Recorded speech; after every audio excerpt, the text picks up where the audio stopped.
লাইভে হঠাৎ বন্ধ ফিল্টার, সামনে এলো ইনফ্লুয়েন্সারের আসল চেহারা।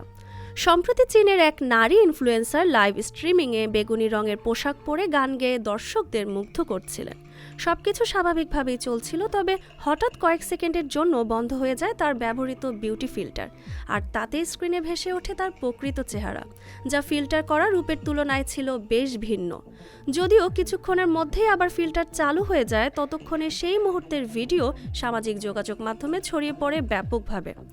অনলাইনে দাবি করা হয়, ঘটনার পর মাত্র কয়েক সেকেন্ডের মধ্যেই তিনি হারিয়েছেন প্রায় 1,40,000 অনুসারী। তবে এই দাবির পক্ষে নির্ভরযোগ্য কোনো প্রমাণ পাওয়া যায়নি।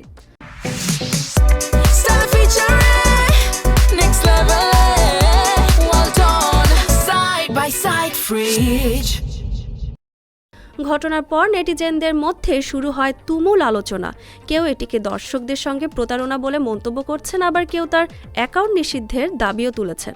তবে সমালোচনার পাশাপাশি অনেকেই ইনফ্লুয়েন্সারের স্বাভাবিক চেহারার প্রশংসা করেছেন। অনেকের মতে অতিরিক্ত ফিল্টারের আড়ালের চেয়ে বাস্তব রূপেই তাকে বেশি প্রাণবন্ত ও আকর্ষণীয় লাগছিল।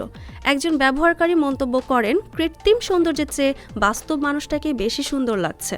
Afsana Methin, face the people.